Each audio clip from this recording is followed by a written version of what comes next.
Assalamualaikum warahmatullahi wabarakatuh. Perkenalkan, nama saya Nisrina Rona Salsabila dengan NIM 2022510008 dari kelas A. Di sini saya akan menerangkan tentang prinsip-prinsip Islam. Prinsip-prinsip Islam. Prinsip-prinsip Islam ada beberapa prinsip, yaitu ada tauhid, ada monoisme, terus ada ibadah, ada muamalat, ada penggunaan akal, akhlakul karimah, kebersihan jiwa dan raga, Al-Quran sebagai pedoman, persaudaraan dan bermasyarakat. Yang pertama yaitu tauhid.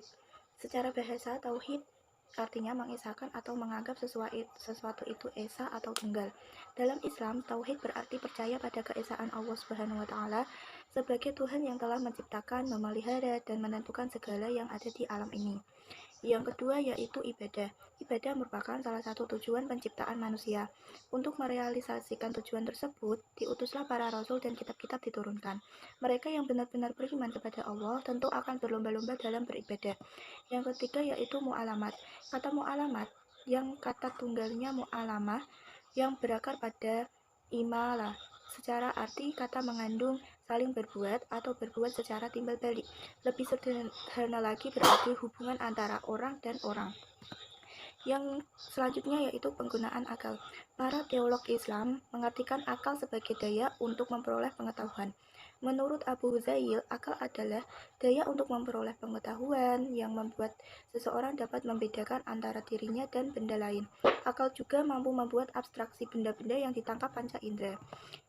Yang selanjutnya yaitu akhlakul karimah. Akhlakul karimah atau akhlak yang mulia merupakan pondasi yang kokoh demi terciptanya hubungan baik antara hamba dengan Allah Subhanahu wa taala dan hubungan antara manusia. Akhlakul karimah tidak lahir begitu saja menjadi kodrat manusia atau muncul secara tiba-tiba, akan tetapi membutuhkan proses yang panjang serta memanifestasikan seumur hidup melalui pembelajaran atau pendidikan akhlak yang sistematik, bersifat menyeluruh, meliputi fisik, mental, emosional, dan juga spiritual.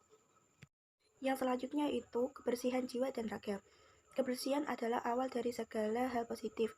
Itulah alasan mengapa sebelum beribadah, umat manusia dianjurkan untuk menyucikan diri. Dalam Islam juga terdapat berbagai ayat dan hadis kebersihan yang mengatur aspek ini secara jelas. Yang selanjutnya yaitu Al-Quran sebagai pedoman. Al-Quran merupakan pedoman hidup sepanjang zaman, yaitu pada masa lampau, masa kini, dan masa yang akan datang, di mana Al-Quran mengandung nilai-nilai yang lengkap dan lestari. Hal ini mencakup juga konsep hubungan antar bangsa saat ini, yaitu globalisasi, yang juga diwarnai oleh krisis moral dan sosial, yang sangat membutuhkan jalan keluar untuk mengatasinya. Al-Quran dalam kapasitasnya sebagai kitab suci sudah seharusnya menjadi sumber bagi segala kebutuhan manusia, termasuk juga dalam hal ilmu pengetahuan. Yang selanjutnya yaitu bersaudara. Persaudaraan sesama muslim atau biasa disebut ukhuwah Islamiyah. Persaudaraan inilah yang mengikat sesama manusia dalam solidaritas. Kepaduan ini didasarkan pada ajaran Allah Subhanahu wa taala. Tujuan utamanya yaitu persaudaraan ini bukanlah untuk menciptakan permusuhan atau untuk melakukan kejahatan, tetapi untuk kerjasama dan membantu satu sama lain untuk berbuat kebaikan, menghasilkan masyarakat madani. Sekian dari saya. Wassalamualaikum warahmatullahi wabarakatuh. Yaitu bermasyarakat. Islam dijalankan berdasarkan Al-Quran dan Sunnah Rasul yang mengatur berbagai aspek kehidupan manusia. Salah satunya kehidupan bermasyarakat.